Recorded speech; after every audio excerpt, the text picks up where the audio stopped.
Hello my dear friends, a very very good morning, good afternoon, good evening या good night. जब भी आप ये वीडियो को देख रहे हैं, I welcome you all to our प्यारा सा YouTube channel let's move towards sky. आज हम स्टार्ट करने वाले हैं हमारा नया चैप्टर जो कि होगा इकोनॉमिक्स का, and that is money and credit. Chapter number 3 money and credit, और उसका है आज लेक्चर नंबर 1। तो ये चैप्टर पूरा का पूरा समझने के बेसिस पे है। इसमें आपको बस 2 या 3 ही ऐसी डिफाइंस हैं जो याद करनी पड़ेंगी, मगर वो भी आपको तब आसानी से याद हो जाएंगे अगर आप उनके मतलब को समझेंगे। तो ये पूरा चैप्टर ऐसा है कि आपको कंसेप्ट क्लियर होना चाहिए, और कंसेप्ट बहुत आसान है पकड़ना अगर आप इसको अपने डेली लाइफ से एकदम डेली लाइफ को लेकर चलेंगे, डेली लाइफ के नजरिए से सोचने की कोशिश करेंगे ना, तो ये बहुत आसान चैप्टर लगेगा। तो ये स्टार्ट करते हैं मनी एंड क्रेडिट। तो इसमें जो पहला टॉपिक आता है वो है money as a medium of exchange. पैसा क्या है? लेन देन का एक मीडियम, मतलब हम पैसे के जरिए किसी भी चीज का लेन या देन कर सकते हैं। मतलब समझते हैं इस बात का, बहुत आसान है, बहुत ही आसान। अगर मान लीजिए आपके पास मनी है, अगर आपके पास पैसे हैं, आप उस पैसे का क्या कर सकते हैं, क्या क्या कर सकते हैं आप उस पैसे से? You can by what? Goods.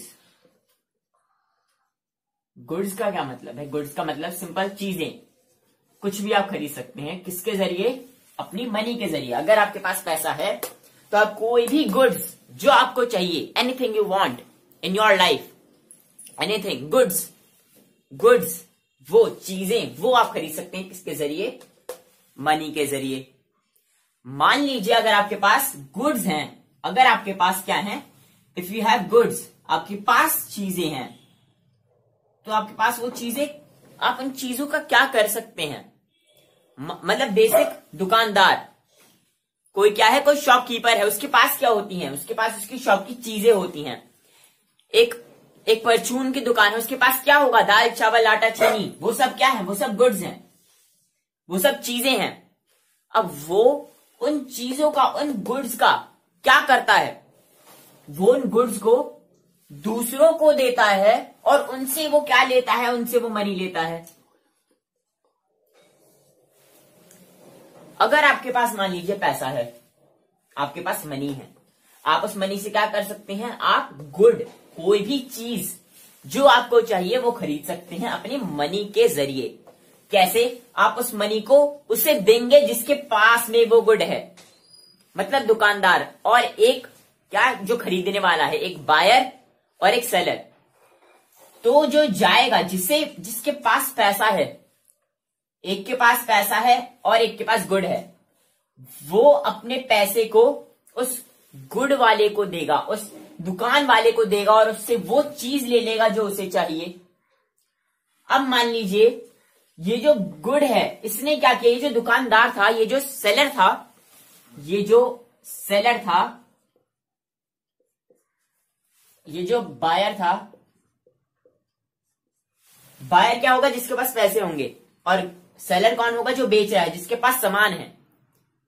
तो जिसके पास वो सामान है, वो क्या कर रहा है? वो अपने सामान को दे रहा है, और उनसे क्या ले रहा है? उनसे वो क्या ले रहा है? उनसे वो ले रहा है मनी। उनसे वो क्या ले रहा है? उनसे वो ले रहा है मनी। जैसे एरो बना लीजिए, आपको बस समझने की बात है। गुड्स और मनी का कंसेप्ट क्लियर हुआ? कुछ नहीं, बायर और सेलर से याद रखिएगा, एक दुकानदार, एक खरीदार। जिसके पास पैसा है वो खरीदार हुआ, वो अपने मनी को एक्सचेंज कर रहा है गुड के साथ। उसने दूसरे वाले को क्या दिया? दूसरे वाले को पैसा दिया और उससे सामान लिया, एक्सचेंज हुआ। क्या हुआ? एक्सचेंज हुआ। दूसरा, जिसके पास सामान है, उसने क्या किया? मेरे पास सामान है, उसने सामान दिया और बदले में क्या लिए? पैसे लिए। बदले में क्या लिए? पैसे लिए। ये क्या हुआ? Exchange of goods. तो अगर इसको मैं कंबाइन करके लिखना चाहूं तो ऐसे हम इसे याद रख सकते हैं। मनी से क्या हो सकता है? गुड्स से क्या हो सकता है? मनी। समझे? दोनों आपस में एक्सचेंज हो सकते हैं। जिसके पास पैसा है वो उस सामान को ले लेगा जो उसे चाहिए, जिसके पास वो सामान है वो सामान को दे देगा, बदले में क्या ले लेगा, पैसा ले लेगा। क्या हुआ, एक्सचेंज हुआ, दो चीजों का एक्सचेंज हुआ, मनी और गुड्स का आपस में एक्सचेंज हुआ। क्लियर। अब दूसरी बात, मनी एंड गुड्स, इसे आप फर्स्ट पॉइंट लिख लीजिए, इसका बिल्कुल ऐसे लिख लीजिएगा, कंसेप्ट मैंने आपको बता दिया है। हर बार मेरा बोर्ड पूरा का पूरा नोट से भरा होता है, तो आप आज पूरा बोर्ड खाली है, तो इससे समझ सकते हैं कि समझने वाला चैप्टर ज्यादा है। दूसरा, अगर आपके पास मनी है, आपके पास क्या है, पैसे हैं, करेक्ट, आप उस पैसे के जरिए क्या सिर्फ और सिर्फ गुड्स ही खरीद सकते हैं, क्या सिर्फ और सिर्फ चीजें ही खरीदते हैं। मान लीजिए आपको कहीं जाना है, एक जगह से दूसरी जगह जाना है, आपको पैदल नहीं जा सकते, थोड़ा दूर है, पैदल नहीं जा सकते, तो आप क्या करते हैं, रिक्शा वाले को लेते हैं, एक रिक्शा से जाते हैं। वो रिक्शा वाला को क्या देते हैं, आप रिक्शा वाले को पैसे देते हैं, वो रिक्शा वाला आपको एक जगह से दूसरी जगह तक छोड़ता है। तो क्या उस रिक्शे वाले ने आपको पैसे के बदले कोई गुड दिया, क्या कोई चीज दी? नहीं। क्या आप रिक्शे वाले को पैसे देंगे, क्या वो आपको कोई बदले में चीज देता है? नहीं देता। वो आपको क्या दे रहा है असल में? He is giving you a service.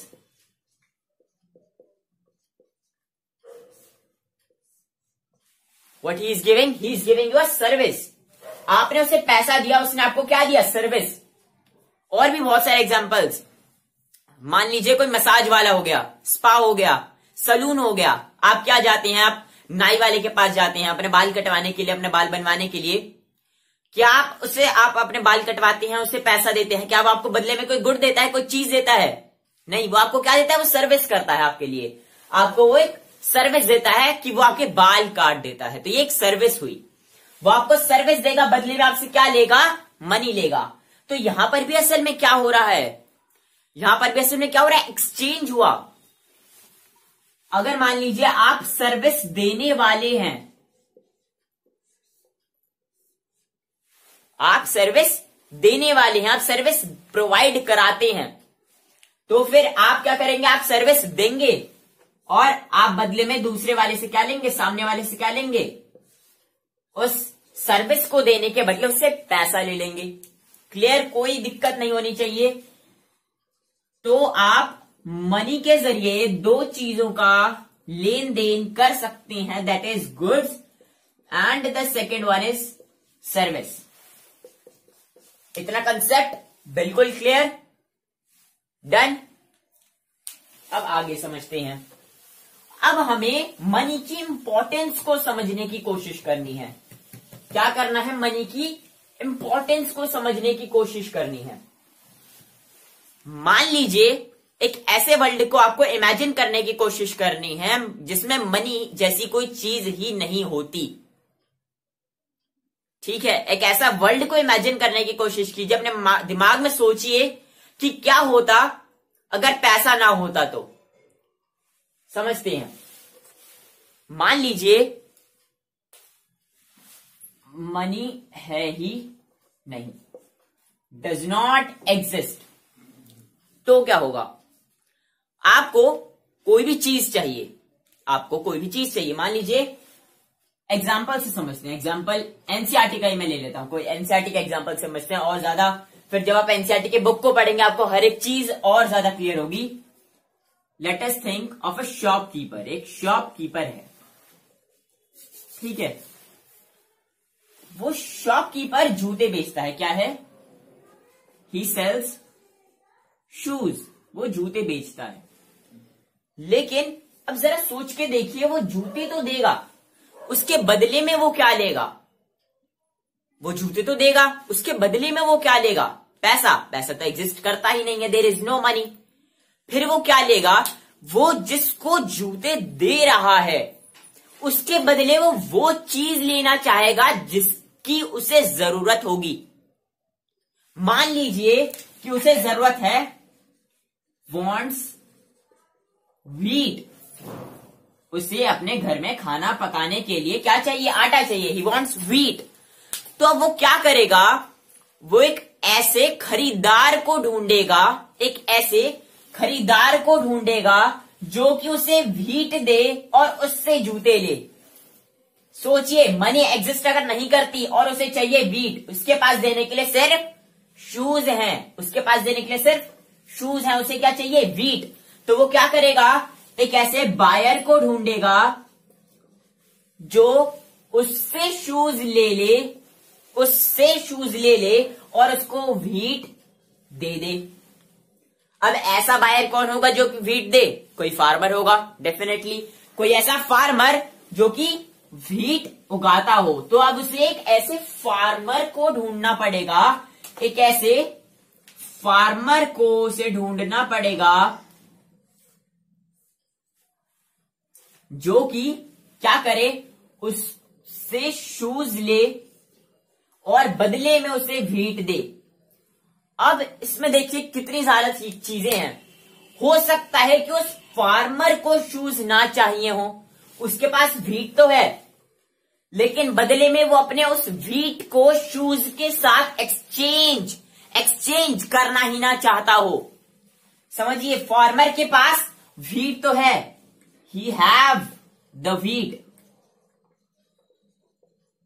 But he does not want the shoes, उसे शूज चाहिए ही नहीं, तो फिर वो क्यों देगा?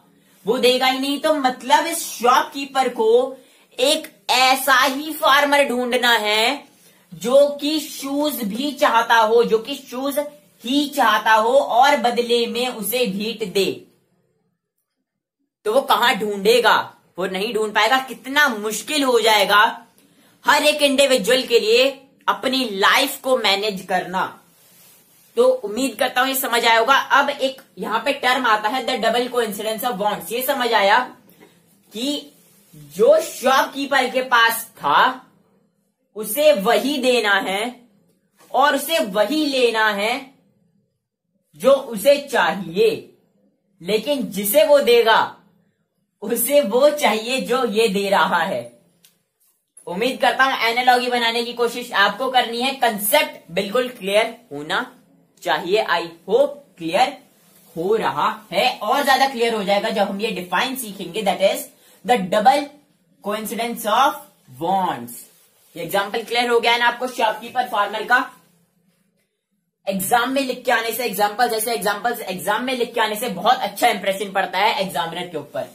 तो कोशिश क्या कीजिए कि आप इस तरीके के थोड़े से फैक्ट्स डालें, फिगर्स को डालें।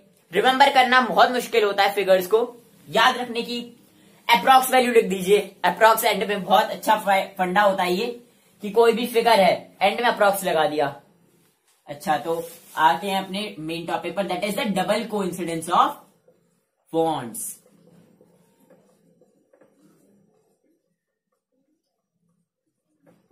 टर्म लग तो बहुत बड़ा रहा है, मगर इसका मीनिंग उतना ही सिंपल है जितना भी सिंपल हमने कंसेप्ट सीखा। What exactly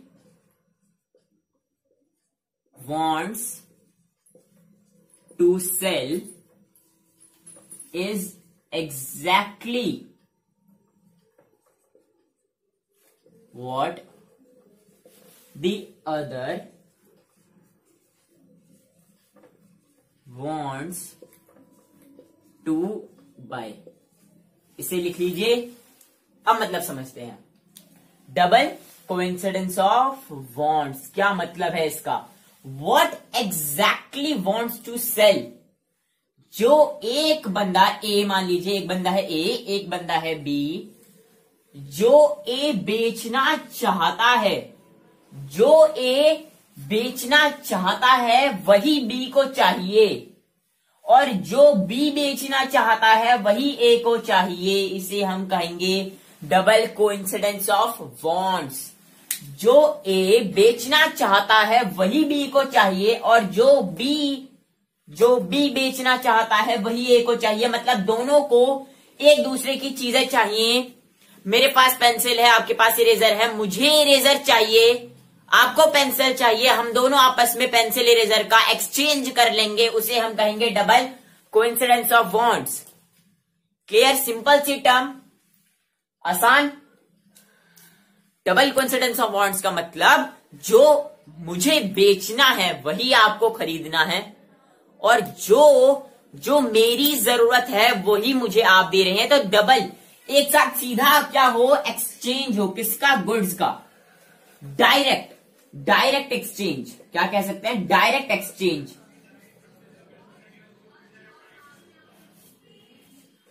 of what? Direct exchange of goods.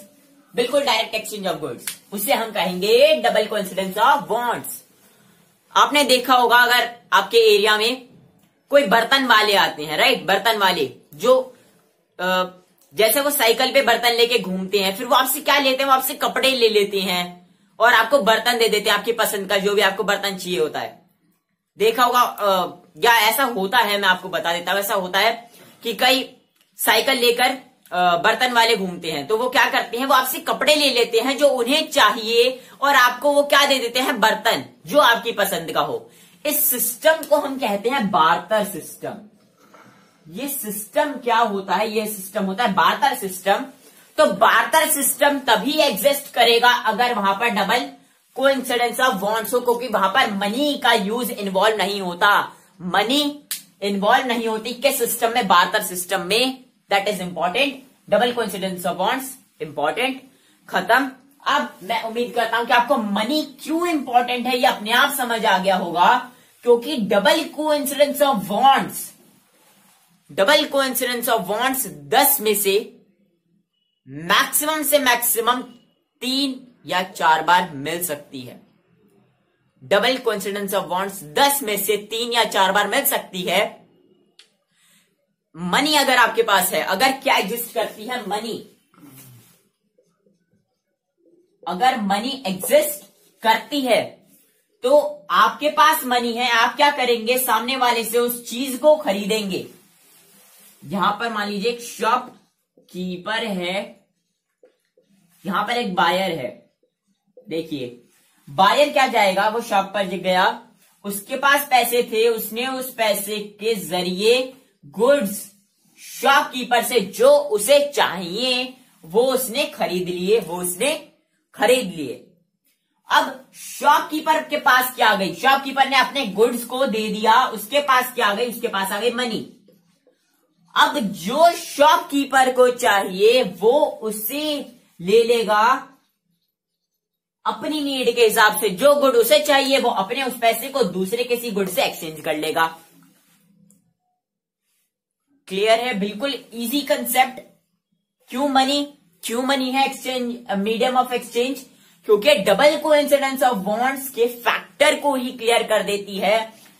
अगर आपके पास पैसा है, आप पैसा देंगे, जो आपको चाहिए वो आप ले लेंगे। अब जिसके पास वो पैसा, जिसको आपने पैसा दिया है, अब वो अपनी जरूरत के हिसाब से उस पैसे को दूसरे गुड के जरिए एक्सचेंज कर लेगा। ये है मनी। क्योंकि वो कैसे एक्ट करती है? टैक्स इन द इंटरमीडिएट, एक बीच का तरीका है money. It is an intermediate, वो एक मीडियम है जिसके जरिए हम गुड्स या सर्विसेज का एक्सचेंज कर सकते हैं। ये था हमारा मनी एंड क्रेडिट का नंबर 1 टॉपिक। उम्मीद करता हूं आपको क्लियर हुआ होगा। पूरी कोशिश की मैंने आपको बेहतर से बेहतर समझाने की। तो आज के लिए इतना ही। पढ़ते रहिए, मजे करते